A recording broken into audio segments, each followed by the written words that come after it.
And here we go. So a very, very warm welcome. I'm excited about the session from, whether you're live on this recording or whether you can listen to it afterwards.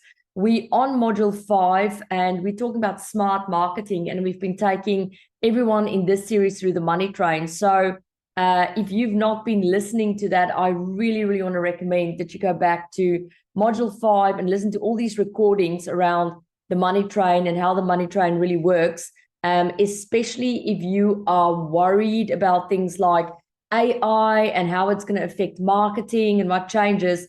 I think it can be very valuable for you to use the money train in your marketing and sales process, because at the end of the day, what we have here with the money train is a marketing and sales system that can be used anywhere, with any product, with any service, with anything you do offline, as well as with any funnel you've built online. So today in the money train, we are talking about the Love Carriage, which is your ability as a business owner to inspire potential customers to start valuable and lasting relationships with you. So just to quickly recap, and for those of you who've not seen the money train before, we're in a process here where we are showing you how to get people on your sales and marketing system. We call it a money train, where we start with the lead carriage, then we take the leads you've generated into the trust carriage, then into the love carriage, which we're talking about today, then into the sales carriage, and then into the journey carriage. And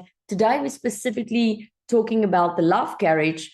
But before we get into that, let's just quickly stand still in this money train on the difference between the trust and the love carriage, because the lead carriage is obvious, right? And if you're sitting today here and you want to increase your cash flow, or you want to have more clients, you really want to go back to the drawing board, and you really want to go back to how you profile and define your lead, which we talk about in the lead carriage. And you really want to go back to your activity and the type of activity you're driving to get people through the door and into the lead carriage. But if you feel you've got a lot of leads hovering around, but the problem is you're not converting those leads, then your focus should probably be more on the trust carriage and more on the love carriage, which we're talking about today. But most people ask me, Landi, what is the difference between the trust and the love carriage? They just seem incredibly close. Now, how cute is this dog?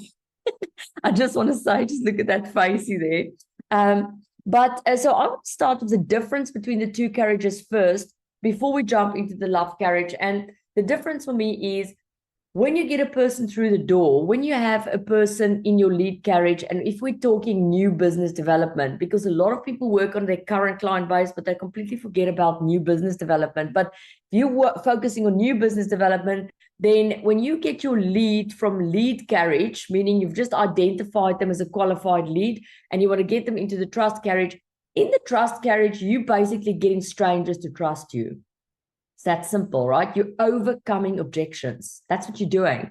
And so if you didn't listen to the trust carriage, that was the previous one in the series, I would really recommend that you go back. But in the trust carriage, you're literally taking a stranger and you getting them to trust you. And many people in their sales funnel do not make that an actual strategy, or they have one strategy and they apply it to everyone. Now, recently we had our Trend 2035 event, which talks about trends in business and tech and how it could be looking like in 2035. And I think something that really, really came out is that, we're now in the era where we not only have to get people to trust us as an expert in our field, we have to hyper-personalize things for people. And so that doesn't just go to the products you develop for people, that also goes in the way people come across you, the way that people find you, and how niche and specific it is when they find you. Because remember, in the future, it's not necessarily going to be that you have this brand and people find the brand. It's more that you're going to be having a brand that's so niche and so specific that AI and algorithms can find you for people. So to give you an example, I would follow people who's healthy on the road. That's something that's been important for me. But in order to find these people, I have to put certain criteria in place. I have to say, I want someone who can work with a female who's usually this age, who's in this stage of her life, who likes to eat this way, blah, blah, blah, blah, blah, blah. And then an AI assistant would potentially find that one or two people for me. So you want to be able to, when you attract people to your money train, if we may, to be able to not only find you because you are so well positioned and so niche in what you do, you also want to be able that when they find you, that they can trust you, and then trust you, especially as a stranger and as an expert in your field. So that's the lead and the trust carriage as a quick overview. Now you have to get people into the love carriage, and where the trust carriage is about overcoming objections and getting people to trust you, the love carriage is about building relationships with people and building real, authentic, lasting relationships with people. And this is really where the train starts getting momentum, and that is really where it starts to take off. So the love carriage that we're talking to about today is about building meaningful relationships, and more specifically, the return of meaningful relationships. You would think in the age of AI, relationships going to be gone. My prediction is it's going to have to become more meaningful because people are freaked out a little bit. They're skeptical. They scared our humanness is going to be stolen, which, by the way, if you're a human, that probably won't happen because you're in control of your humanness. But people are scared of these things.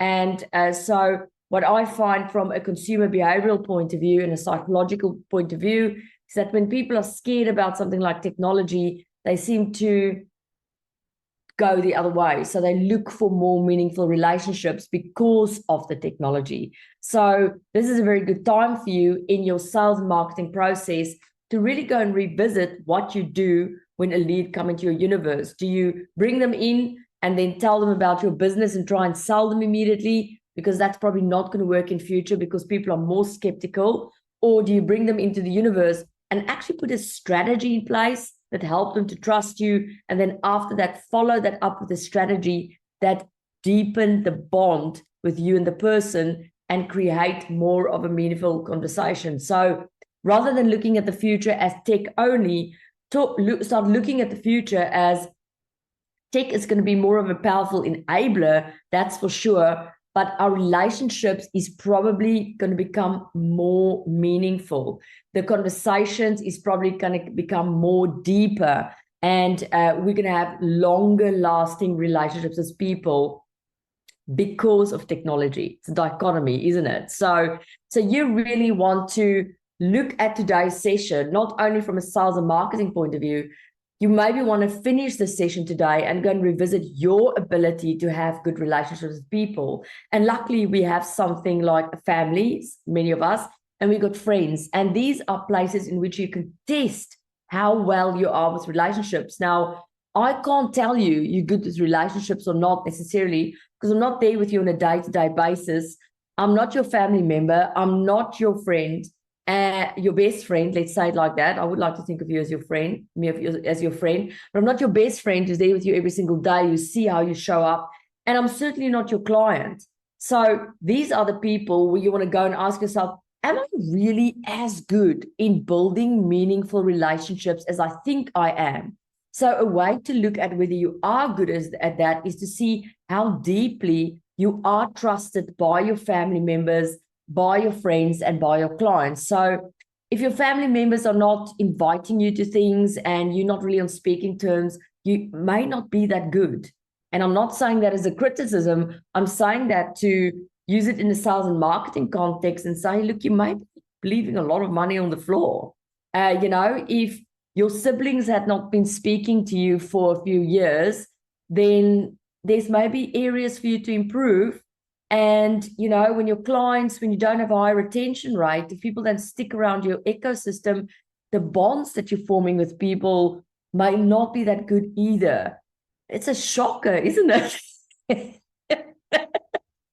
To think of it like that, right? I mean, we are conscious leaders. So for me and my conscious leadership is not to sit here and criticize each other. For us, conscious leadership is about leading by example. And the only way to really do that is to constantly bring out a better version of ourselves. So this is what the conversation is around today, is to challenge yourself in a meaningful way, whether you are that good in creating trust and whether you are that good in creating meaningful relationships with other people. So the thing that comes in here is polarization. And pardon me, polarization touches a little bit on diversity. Now, you might ask, Landi, how are you bringing this now together? You know, how's diversity suddenly touching on polarization? Now, the idea is to have, when it comes to relationship building, as many different people around your life as possible, but also people who share in your values. So it's a bit of a catch-22. So the first part of improving your relationships with other people is to start getting along with people that's different than you. Now, I'm not necessarily talking about sex and race and all those things that's overused. I'm talking about a person whose opinion differs from you, which is, eek, you know, how many times do we have social conversations or dinner parties, whatever, and we sit there, let me tell you, all of us fall into that trap. You're so freaking opinionated about what's going on in the world and what's right and what's wrong. I see Claire laugh because we all do that, right? There's not one person that doesn't do it. Now, I want you to be able to polarize. You know, good relationships is showing people your opinion and other people showing their opinion, but you get along anyway. That's tough, right? That's really tough because now you go, oh gosh, you know, if you don't do it, you are not into diversity. Another shocker. I'm dropping the shocker bombs today, right? If you only hang out with people who think like you are not into diversity, inclusivity.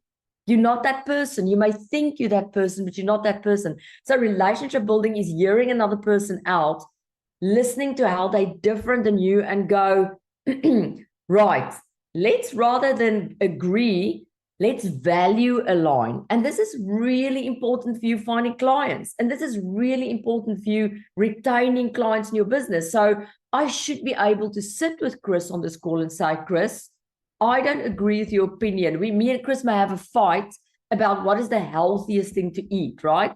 Chris go, look, the healthiest thing to eat is a carrot. Landi, I'm telling you now, I've been in bodybuilding, it's a carrot. I go, Chris, no, you don't understand me. It's not a carrot. I am menopausal. That carrot is going to spike my blood sugar. You don't understand. Now we back forth. Is it a carrot or is it not a carrot? Is the carrot? But if you look at me and Chris, our values in terms of health is aligned. So we both want to achieve health.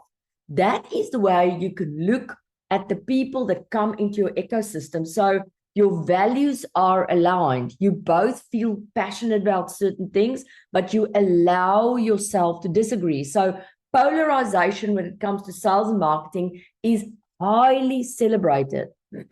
So you want to look at people whose values aligned with you, but then at the same time, you also want people within that ecosystem to be able to disagree with you.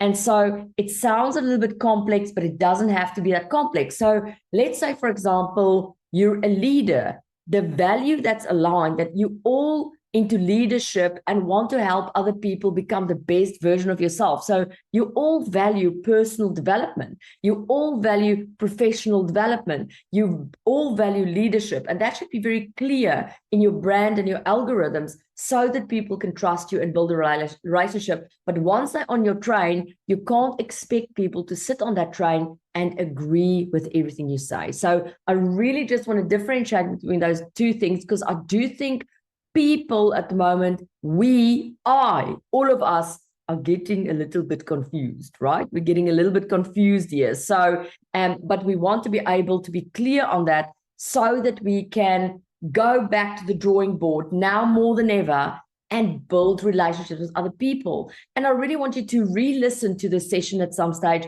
and use phrases out of this if you want to, and quote it on your social media and your LinkedIn for other people. Because why? Because that's what leaders do. Okay. So then I'm going to take you. So there's the polarization. It's the be yourself. That's basically what I'm saying. Don't hide behind your opinion. You're very welcome to have an opinion. You should be able to go out there and say, I think A, B, and C. And I'm not talking just social media. I'm talking at your dinner tables. I'm talking with your siblings. I'm talking about your parents. I'm talking about your best friends. I'm talking about those people you're not talking to anymore because they have a difference, a difference in opinion than yours. You may want to go back to them and practice with them by today picking up your phone or your WhatsApp and say, hey, I know recently we had a dinner and we had a difference in opinion, but I want to absolutely assure you that I really, really love you. And I do think we values align and I really respect what you're doing. And you're going to be blown away. You're going to be blown away. I mean, today, by the way, is the 369 portal. It's a very powerful portal. So you have the opportunity today to go and set some of your relationships right because of the intention you're putting out there. So picking up your phone and checking in with the top 3 people who you pissed off recently or who pissed you off can have profound vibrational effects on your business, on your manifestation ability, and on the things you've been asking through that's not coming through. So that is just a hashtag, just saying, right? So I got a octopotion here for you.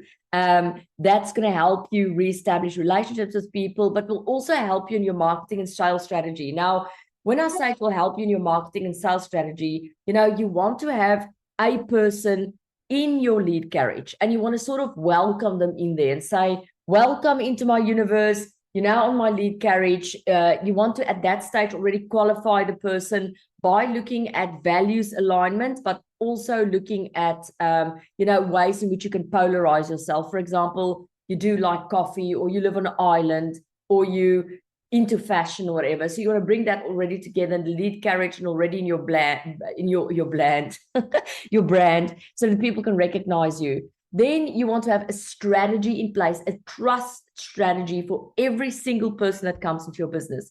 In the interim, it will blow your mind because you'll go, oh, how can I have so many trust strategies for different people? But I promise you, eventually, those trust strategies will become 2 or 3. You'll learn that most people that is values aligned with me and that's in my universe, I have to do something that works for them. For example, we've learned masterminds is a very powerful trust strategy in our universe, as well as, well, any form of event and stages are very powerful trust strategies, but it took a while for us to personalize with our audience to see what get their trust quicker.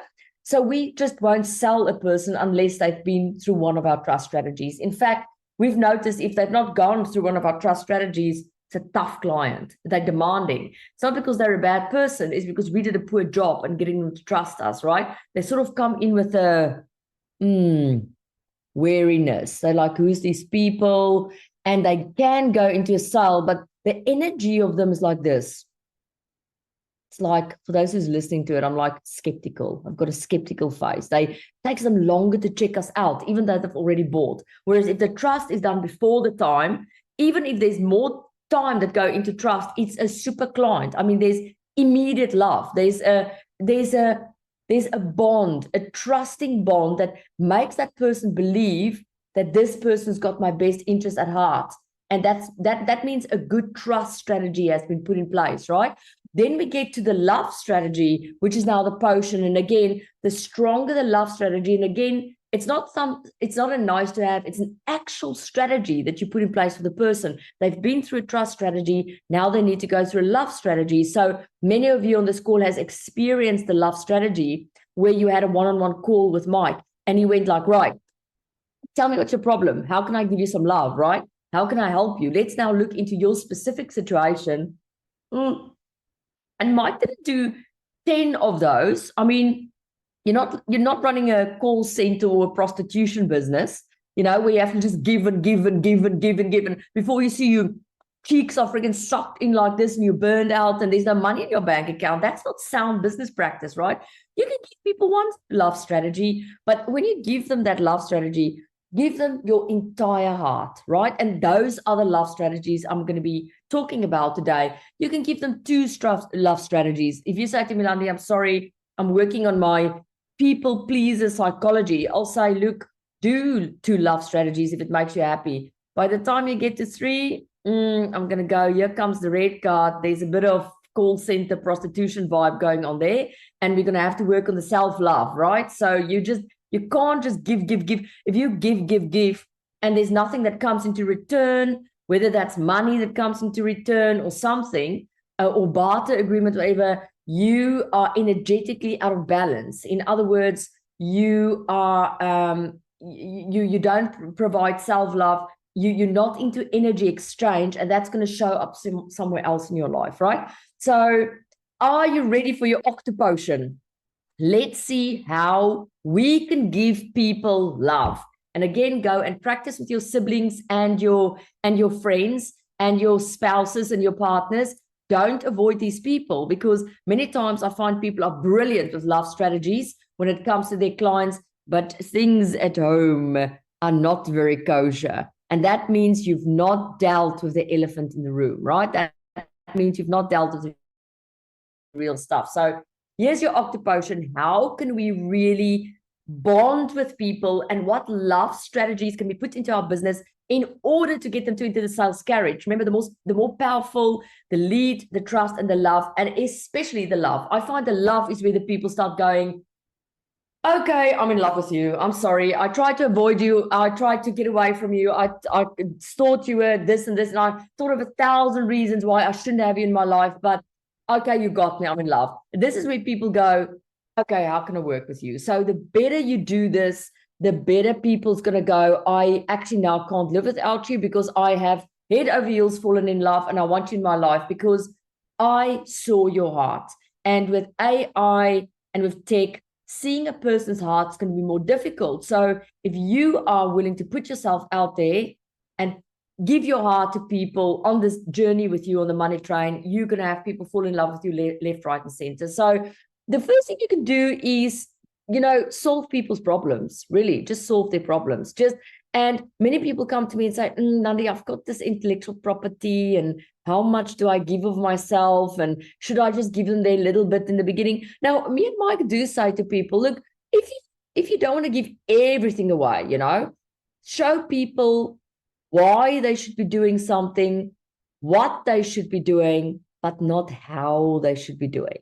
That is just being smart, right? So you can show them until you're blue in your face, solve their problems with why they should be solving something and what they should be solving. A very clever way to do that is many times an assessment, because the assessment show them what they should be solving, but it's not giving them the answers exactly of how they should be doing it. So, but solving people's problems will always make you popular. Now, you may say to me, Landi, I don't want to be popular, really.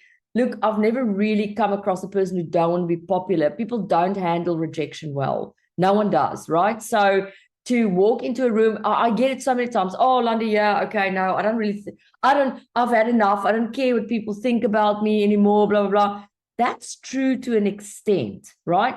I want people to get to a point where they don't care what other people think about them, in the sense that your own individuality comes out and you feel comfortable to express. But to some extent, you always, as a businessman or woman, gonna want to manage your reputation, and you're gonna want to be aware of what people think about you. I mean, that's branding, right? That's personal and professional branding. So you want to solve people's problems, and you know what? It will make you feel incredible. When you solve people's problems and you get to the end of your day, you'll feel industrious and productive.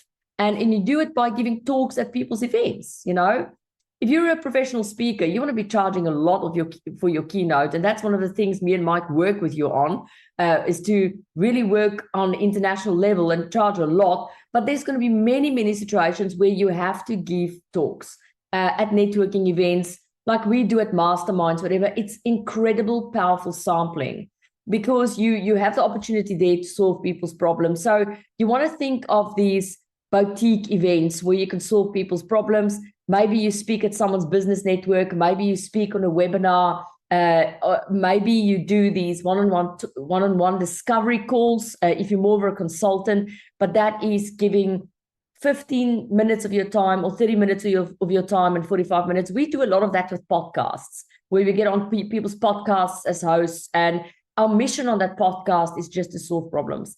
A second one is host micro trainings like the mastermind I mentioned.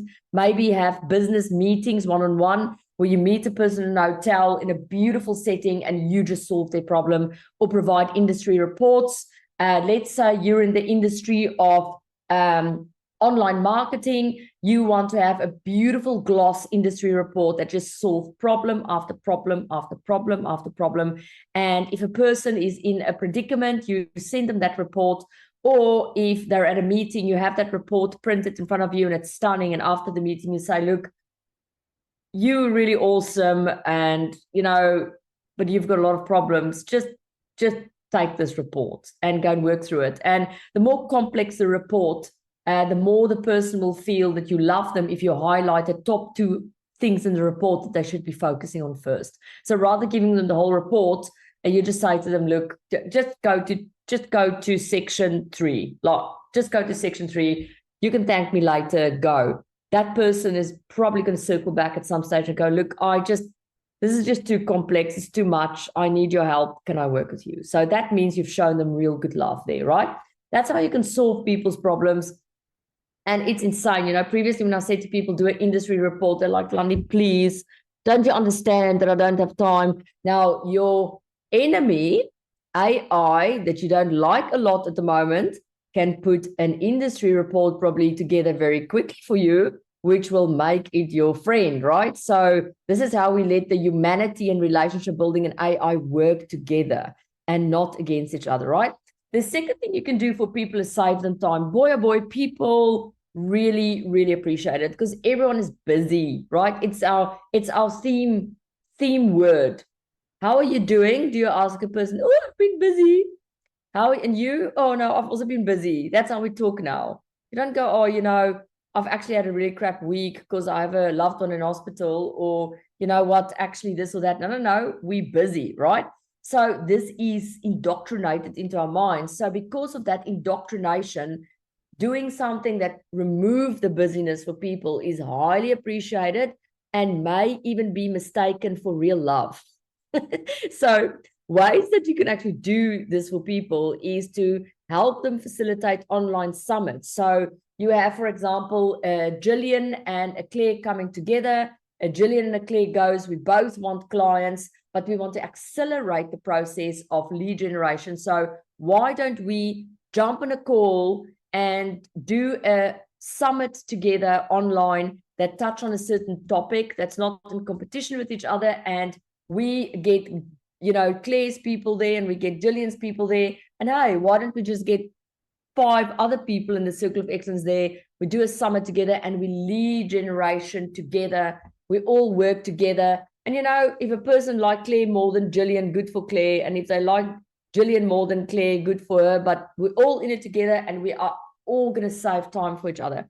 Another thing would be to educate people via webinars, and if your approach is, I'm doing the webinar to save you time, you'll always have people on that webinar because you feel you're saving them time. For example, in many respects, us doing these webinars is saving you time because now you have to reach out to Mike. Now you have to go, oh, Mike, can I please have a coaching call with you to talk about my lead generation? Now you go, okay, Adila, I can have this time. Now Adila go, oh, I can't have this time. Now Mike go, what about this time? Now you find a date a week from now, right? Now you're on the call. Now you're going to implement it. 3 weeks later, you implement your lead generation strategy. With the webinars, we sort of putting things out there that gives you instant solutions. Hopefully you're making notes now. And when I get off the call, something popped for you because it's the 369 portal. And you go, damn, I didn't thought of that.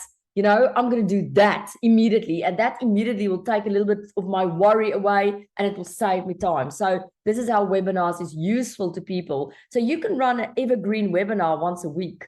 You can run a webinar once a month and you can call it your time-saving webinar or your remove busyness webinar or something that makes people feel that you're actually out there trying to make their lives easier for them. Then you can offer the online strategy calls. Again, the one-to-one really helps people, the discovery calls. And you can see how you can combine saving time with solving problems here and then useful connections. That's really, really helpful for people in order for you to connect them to someone. Adila may be traveling to Saudi Arabia and I just say to Adila, go and speak to this person, or Adila, we know this person is operating in Saudi. You two should get on a call and Zoom. Can we connect you? boom, life changes. How many of you had a life change with one connection? In fact, the saving time and the providing useful connections is a big reason why me and Mike have put this private club for Circle of Excellence together, is so that ultimately you can go to France and have a Circle of Excellence networking event there once a month. And you can go to South Africa and you can have a Circle of Excellence networking event there once a month. And you go to Auckland and you can have a networking event. Gosh, you can travel, you can schedule a whole trip around the networking event dates if you want to, because you'll just connect. That's why people come to Bali and all those things. Claire, we'll be seeing you there very soon. You're going to walk out of Bali and you're going to say, oh, Mike and Landi, it was so nice to spend time together with you. Thank you for the content. But what's going to light you and what's going to put you on fire is the connections, the people you've met there and the people you've bonded with. So, so that's where you're really saving people time, because now Claire goes and she meets a person, then you have a conversation and Claire goes, you have no idea how much time this has saved me now, because I never thought about this before, and we're going to do something together, and we're magnifying our brand because of that. So, and we want to ultimately try and have 50 area managers worldwide. So if you know of anyone in any country who's interested in being an area manager, meaning they're going to run an event once a month and be the catalyst for these connections, do make contact with me or Mike or Chris, because everyone's going to benefit. We're creating a hot pot of connections here. We're creating a global family, right? So, and we're doing it out of love. Everyone's going to benefit, but that makes us happy. It makes us happy when a photo goes on Facebook and Chris and Claire actually met each other and they're standing there whoop, on a photo. Then we go, oh, finally, cool people get to meet each other, So, okay, so the third thing to spread the love is to make things special for people. This especially can be tried with your family. If things has not been going that well, you be the higher person. That's what conscious leadership is. How many of you have said in your life, I'm not going to reach out to them because they've not reached out to me, or I'm not sick of reaching out to people that never reach out to me. I lean towards being that person. Like, you haven't reached out to me, I'm not going to reach out to you. Mike is brilliant with not doing this. He always takes the higher road. Every single country we travel to, he goes, we need to check in with this person, with that person, with this person, with that person. And in the beginning of our relationship, I was like, really? This person is not even checked in with you? Now I've completely pulled my ass in, and I've learned from him, right? That this is what you do. This is what you do. You check in. You become the matriarch or the patriarch of your family. Doesn't matter if you're the oldest or the wisest. You become that. That's what conscious leadership is. So you pick up the phone and you give yourself a hard swallow, and you pick up the phone and you go, look, I know we've not been in touch really, and the last time we saw each other, it wasn't the most pleasant situation, but I really want to say to you, I've been watching you on Facebook and you have killer fashion sense, and I just think my life is not going to be that cool without you in it, and I really enjoy how we laugh together at stuff, and I know you eat meat and I eat vegan, but at least we share the value of we both extremists, so let's just make it work, right? Phone down. So this is actually a true story. This is the story of me and my brother, right? We used to kill each other every single dinner. We fight over meat and not meat, and it was insane. And one day we got on the phone and we said, look, we're actually both extreme people. We can't do things balanced, right? We always have to freaking head in one incredible direction. We're not normal people. So let's agree on the fact that we're not normal people. And we had a big laugh, and we're so close because of that conversation. That one conversation changed our lives. It was actually insane. And you know what? We're going to anyway realize we had to do this when we're on our deathbed. So might as well get going, right? Be the higher person. So think how you can make it special. Be the first to invite people to dinner. Invite your clients to dinner. If they're sitting there in the Trust Carriage and they've been sitting there forever and the relationship has not been deepened, take them for a coffee in a hotel. Ask them about their life and their children and solve a problem for them, or give them a report or whatever. Be the wingman at big meetings. Say to a person, look, I see you in corporate and you've been complaining how to get into corporates.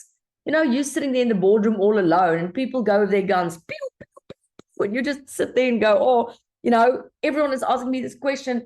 I want to magnify my brand, help other people magnify their brands by going to their corporate meetings. Next time you're at a networking event, say to a person, hey, what are you doing? If they go, I work with corporate clients, say, hey, come to one of your next meetings at your wingman. I promise you I'll shut up and I won't steal your business. I'm literally there to magnify your brand, but can you do that for me next time back? So in other words, we move into the corporate and we put ourselves out there as a team, as opposed to people going one-to-one. When I was a consultant, I did that. We used to go in 4 people together, and it magnified our brand massively because they saw us as a conglomerate. They didn't saw us as a mom and pop individual shop, a company, which makes a huge difference. Offer that to people. And you'll have huge results because they will so appreciate it. You know what they're going to do? You're going to sit there and not speak a lot. All you're going to do, you're going to move in. You're going to sit in the boardroom. You're going to introduce the person in a way that make them feel like a rock star. You're going to take instructions from that person, which is tough for the ego, right? Actually, you want to be the expert. Now you're promising to go to someone as their wingman, woman. You're just there. You're just the wingwoman. You're just the wingman. You walk out. You do a testimonial sort of for the person, and you let them get the sale, and they return the favor. You know what they're going to say afterwards? They're going to say, you, Adila, you're amazing. I just want to let you know you're amazing. You can do that and introduce people at events like that as well. I mean, speakers on the call, the introductions are bad, right? I think we should get someone who just specializes in the introduction of speakers, right? Like, I'm serious. Like, people can't introduce speakers. It's either such a long essay that the audience fall asleep, or it's so short it doesn't do them justice at all, and it's never personable. It's always like, let me now introduce Claire Boss. Claire Boss started la. People go, oh, that's exciting, right? So you can introduce people at network events or at speaker gigs or whatever, and say, look, I'm going to actually practice this with you. I'm going to make it amazing. I'm going to run it past you, and you're going to look amazing, you know? And I'm going to do little things like, I'm going to say, let's give Claire a warm welcome. My voice today. Now I have to have a tea. You're doing that for the other person, and I've seen you done that, Claire, for people. You're actually brilliant. Like, you got that energy, and you got that vibe, and you get people going or whatever. We can do that for other people that love you. Surprise people with corporate gifts. It's actually the easiest thing, and it's not gone, you know. What do people use? Do you remember that time when we all used flash discs? Gosh, if someone gave me a flash disc, I was like, I can't have enough flash discs. Thank you so much for doing it. What if you actually work with a European audience, and the rainy season has just started, and you give them all the most beautiful branded umbrella to announce the season, but you know they're going to use that umbrella every single day, but your brand's going to be on there, not in a distasteful way. I mean, you don't want to give them an umbrella with your whole freaking face on it. No one's going to use that. It's weird, right?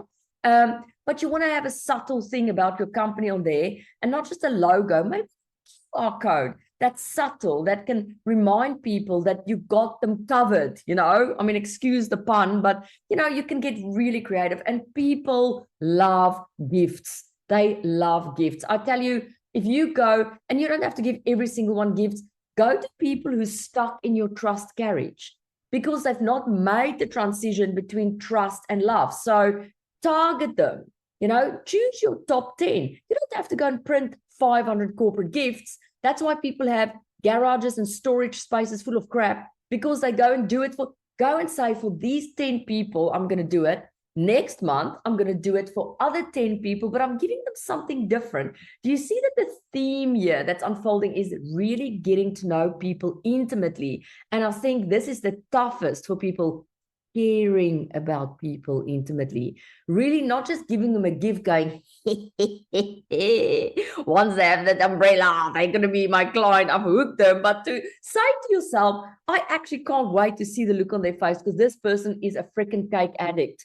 And, you know, I'm not going to get a corporate gift printed. I'm actually going to box cakes and just put a little sticker on there that says it's from my company. That's an incredible cheap way to go and personalize things for people in a corporate gifting point of view. You don't even have to go and print your logo on something, print a bunch of stickers, but get into the gifting mindset and put that sticker on the gift you give people. You will blow people away. And now we're actually getting into hyper personalization before you even roll out your product, because hyper-personalization doesn't have to be the product and the service. It can be the way you court them before you go into the sales process.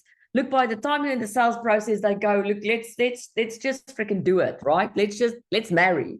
You go like, okay, whoa, just hold on. Let's just first see if it's really going to work, if it's going to be a lasting relationship. But if you get to the point where you're selling a person and they are like that, then you know they have seen your heart. And that's what the Love Carriage is about. The Trust Carriage is about helping them feel safe in your environment.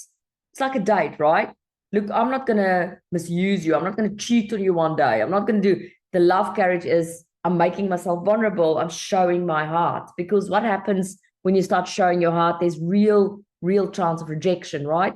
But you're willing to do that. You're willing to stand in front of everyone at the networking event and see the person that's in your Trust Carriage and go, you cute little thing, I brought you some cake today, and you go and you enjoy the cake because I can see on Facebook you had a bad week. And then also do well-positioned introductions. As I said, you can do this for speakers, you can do it at corporate.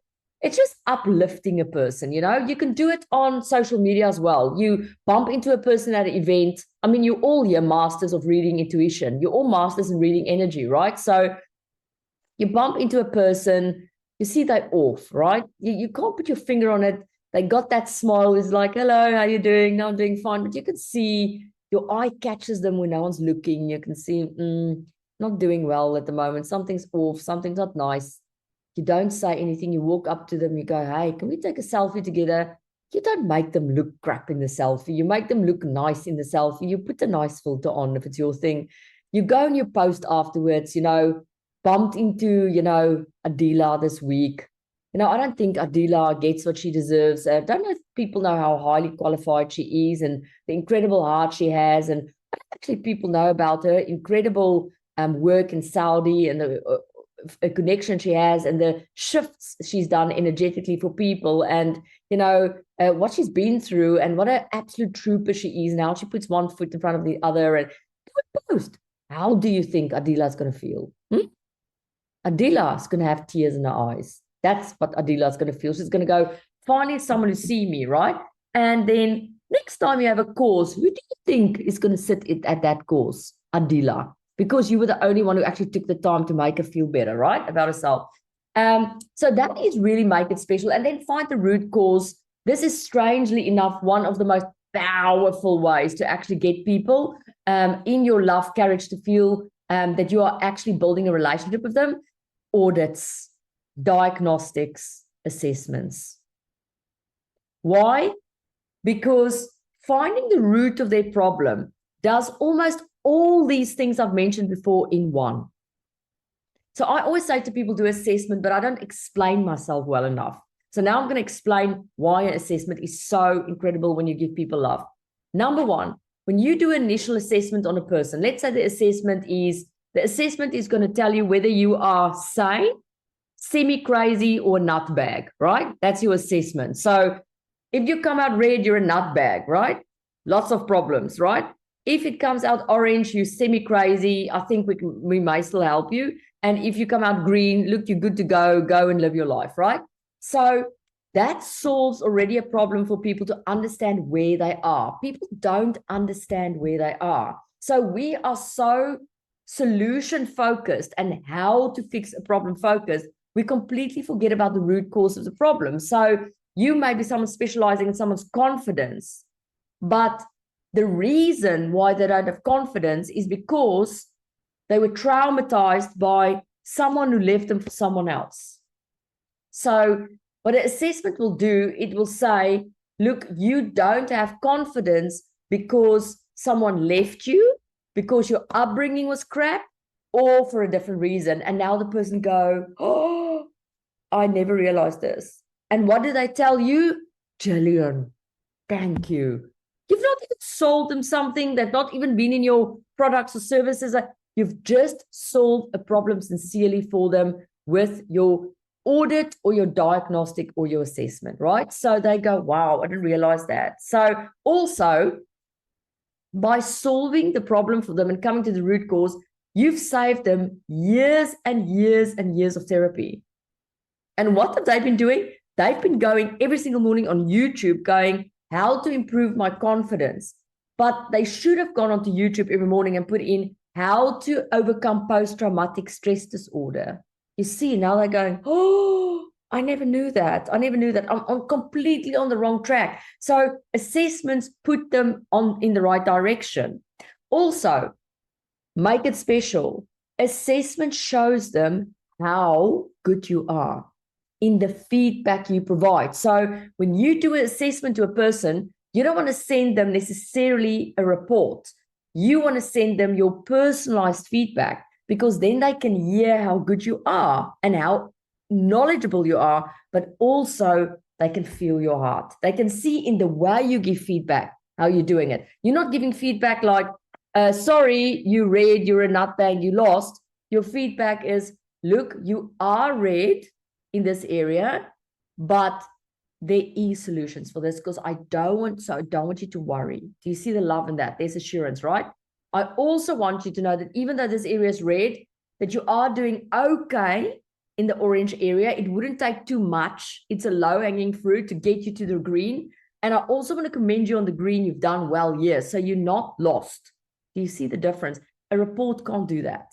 A report can't do it. Whereas a assessment with a personalized sort of feedback session can. And that's why the combination of those two in the love environment is so good. And if you now give them an umbrella during rainy season as well, you're building some serious love. And if you're introducing people as well, you're going to become very popular with people, because they really start feeling the love. That's why you get people out there that's 10,000 times better than you, people that's built corporates around what you have to offer, but they cannot do this and this many times. They can't, they're not activating the love potion. They don't have the resources. They don't have the key account managers. They don't have the heart to activate it. And this is why we call this a potion, because this is a differentiator that no one else can do but you. This is going to depend on your ability to be a conscious leader. This is going to depend on your ability to take the higher road when no one else does. And this is based on your ability to love at a certain level. So that is your love strategy. You can now go and develop a sales funnel sequence around this. And there you're going to put in the steps. You're going to say, okay, what is going to be my first step in my love carriage? What am I going to do, right?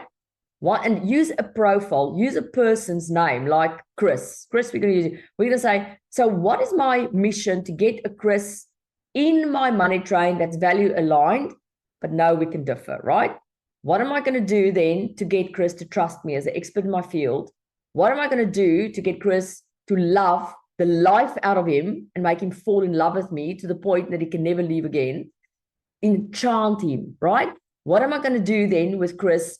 About what point does the sales conversion take place? And, you know, does the sales conversion taking place? And if the sales conversion is not taking place, why is it so low? And then when the sales conversion is taking place, how can I take this theme of love forward? By onboarding him, by making him feel safe, by working on the trust, and by keeping the relationship going, checking in with him, the way you're going to practice now with your family, circling back to a person, giving them a hug, making sure that they are actually thriving in the environment. Because why? The more you do that in your love carriage, the more you're going to get them to move to a step six, which means, I almost said step six. Then you're going to get them to move to step 6, which means they return to step 1. They return to the love carriage. And if that starts happening, you have a very, very powerful money train running. So what do you want to go and do? Study the Octopotion and decide on the trust and love strategies for your business. That is really 2 massive differentiators. And then go and include various love strategies as actionable steps in your sales funnels and measure its success. No AI can do it for you. You know, in fact, if you are outsourcing your business because you're scaling, you want to scale in the lead carriage area, you want to scale in the sales area, and you want to scale in the delivery of the products and services, the journey, right? But you want to, for as long as possible, stay in the lead and the love carriage. You can scale out of the lead and love carriage, Me and Mike are doing it at the moment by putting area managers in place and allowing them to build the relationships and loving people, but it takes a while for you to get there. So with that, I'm going to stop the screen share. And next time, it's my turn to come on. I'll be talking to you about the journey carriage, which is really retaining people. You got them now through all these areas. How do you keep them vibrant in the system so that they don't want to leave? But for now, I want to open up. We've got 7 minutes. So if there's any questions, please participate. I would love to hear your questions or your statements, or maybe you got a 369 portal aha idea that just downloaded that you want to share with us. I've noticed my name is Mike Hancock today. I'm on Mike's computer. So any questions or any statements or aha moments? Landi, can I ask? So I'm looking at reconnecting with past clients and offering them a 6-session package, or would it be more advisable maybe to reconnect and send an assessment just to say, wondering about where you're at, we're living in difficult times. Would you be keen to complete this assessment? And then do I offer like the 6-session at the same time, or would it be something that I would do next? Well, I would make every single touch point a separate carriage. So if you're going to go back to them and offer them something now, you're going to definitely lose them. You might get one if you're lucky, but you're going to lose them. It's like your old boyfriend returning. You're going to be like, what are you doing here? You know, I don't want to talk to you. So, you know, you have to, and that's how we treat our clients. We are old boyfriends and girlfriends returning, and then we're expecting them to marry us. It's never going to happen. So you have to go back. I would go as far back now as the trust carriage. I wouldn't even go to the last. You now have to regain their trust. So you have to go back and say, before the assessment even, I would just say, look, can we go for coffee? We've not connected. And I would go and take them to the best hotel, and I'll literally have 5 to 10 meetings a week. Now, people say, Landi, that's a lot. But if you are focusing on people in a specific area, you just put one meeting after the other, one after the other. You go sit in one hotel and you just line them up, right?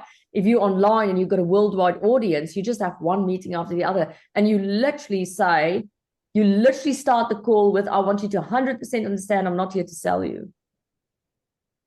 And you say, now let's talk. Tell me what you're doing. Tell me about your business. How can I be of service for you? What can I solve for you? What can I do for you?